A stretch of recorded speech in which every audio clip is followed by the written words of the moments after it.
Domenica 27 ottobre, Sant'Evaristo. È il 300° giorno dall'inizio dell'anno e ne mancano 65 al termine. Il sole sorge alle 6:42 e tramonta alle 17:06.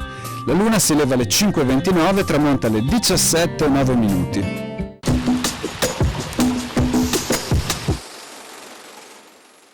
Viene richiamato in vigore un decreto dell'aprile 1487 con il quale si vietava la fabbricazione, lo spaccio e l'uso di pietre preziose false.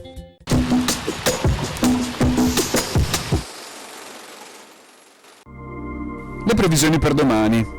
Prevarrà un cielo parzialmente nuvoloso con spazi di sereno più significativi all'inizio, nubi più compatte ed estese verso fine giornata. Durante le ore più fresche, alcune foschie o nebbie e locali nubi basse in pianura e nelle valli.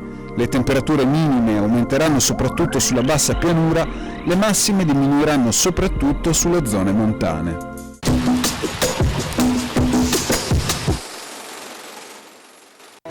Il Lido di Venezia è una lingua di terra che si allunga per circa 11 km tra la laguna di Venezia e il mare Adriatico, delimitata dai porti di San Nicolò e Malamocco, collegata alla città e alla terraferma solamente via acqua.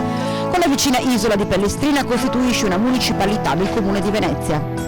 Dai tempi più antichi, nella parte settentrionale dell'isola, sorgeva l'abbazia benedettina che in seguito servì per ospitare le spoglie di San Nicolò, patrono dei naviganti. Non lontano dalla chiesa un piccolo appezzamento rassegnatosi dal 1389 dalla Repubblica di Venezia alla sepoltura degli ebrei. Verso il centro dell'isola l'architettura si fa ricca di edifici in stile Liberty e parchi verdi. Via di comunicazione principale è il Gran Viale Santa Maria Elisabetta, la larga strada alberata che percorre perpendicolarmente l'isola dalla laguna al mare. Nella zona si intersecano alcuni canali, in effetti suddividendo il Lido in subisole, similmente ad altre località della laguna. Nella parte opposta dell'isola, sul lato del mare, si trova il lungomare, molto suggestivo. Consiste in un lungo viale che costeggia la spiaggia, fiancheggiato da pini marittimi, che dalla zona dell'ex ospedale al mare a San Nicolò conduce sino all'inizio dei Murazzi.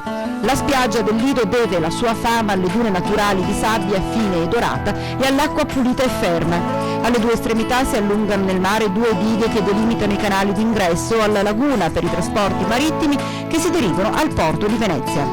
Le opportunità offerte dal Lido sono varie, dagli arenili di San Nicolò e degli alberoni caratterizzati dall'habitat faunistico naturale delle antiche dune di sabbia fino agli scogli dei Murazzi e agli stabilimenti balneari della parte centrale dell'isola.